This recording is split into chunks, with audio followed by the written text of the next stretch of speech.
Condoleeza Rice to respond to forced Iraq postings. State Department diplomats decry state policy, likening it to potential death sentence. Washington.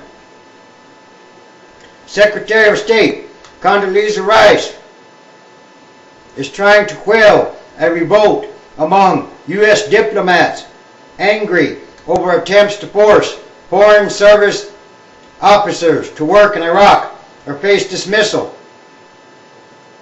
Rice plans to send a cable to all U.S. embassies and missions abroad explaining the decision to launch the largest diplomatic call-up since Vietnam.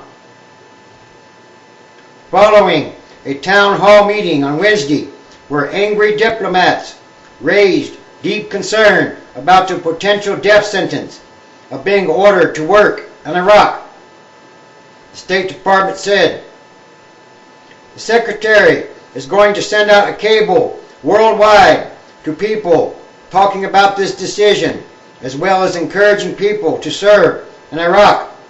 Spokesman Sean McCormick told reporters, saying the message would be distributed Thursday.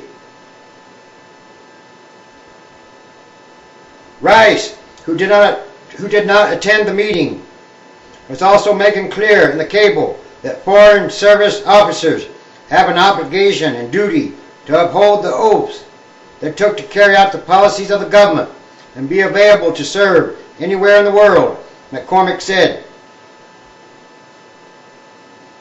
Despite the resistance to mandatory Iraq duty displayed at the meeting, McCormick noted that since 2002, more than 1,500 U.S. diplomats have served at the Baghdad embassy and in provincial reconstruction teams in outlying areas, and that 94% of the positions there are currently filled. He took pains to point out that the diplomatic corps is not shirking its responsibilities, and to note that since the call-up to fill 48 vacant Iraq posts was announced last Friday, 15 diplomats have volunteered to work there.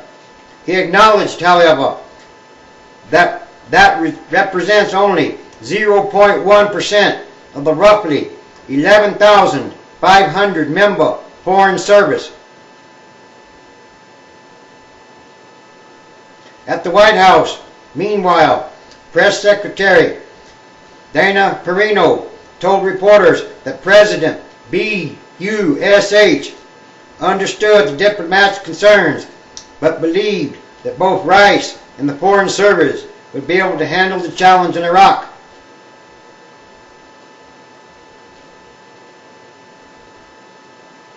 Pelosi, revolt indication of Iraq failure. On Capitol Hill, reaction to the diplomatic concerns broke down along partisan lines.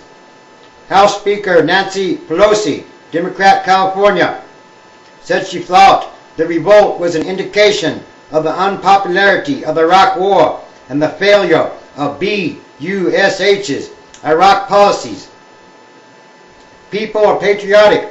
They take hardship duty all over the world to represent our country, and we're very, very proud of them when they do, she told a news conference. And so, when they resist, it's very unusual and should be a very clear message about the direction of this war, the prospect for success in it, and the lack of interest in people in serving our country in that way. Representative Duncan Hunter, Republican, California, the House Armed Services Committee's top Republican, said he intends to suggest that diplomats who refuse to serve in Iraq be replaced by wounded veterans. Let's replace these reluctant Nellies with America's finest citizens, he said in a statement. Our wounded warriors will serve our country efficiently, effectively, and with undying patriotism, he said. Iraq a potential death sentence. Rice was sending the cable in the wake of widespread news reports of the meeting at which many diplomats applauded loudly, and one of their colleagues likened a forced tour in Iraq to a potential death sentence. Several hundred Foreign Service officers participated in the gathering at which several diplomats, backed by the vocal support of their colleagues there, vehemently complained about the prospect of so-called directed assignments to Iraq to make up for a lack of volunteers. It's one thing if someone believes in what's going on over there and volunteers. It's another thing to send someone over there on a forced assignment, said a senior Foreign Service officer.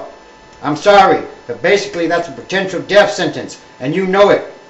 Who will raise our children if we are dead or seriously wounded?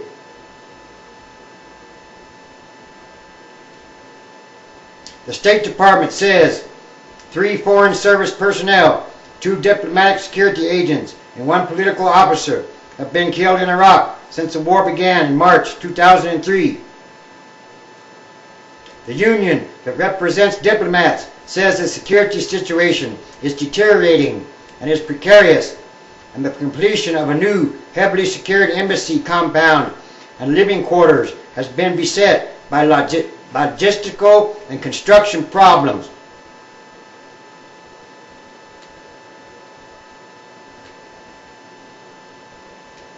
Under the new order, 200 to 300 diplomats have been identified as prime candidates to fill 48 vacancies that will open next year at the U.S. Embassy in Baghdad and Iraqi provinces.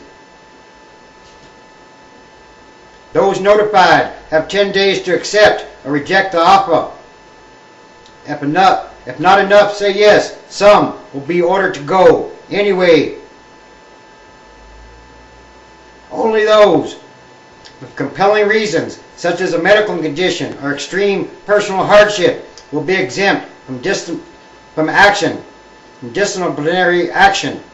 Diplomats forced into service in Iraq will receive the same extra hardship pay, vacation time, and choice of future assignments as those who have volunteered.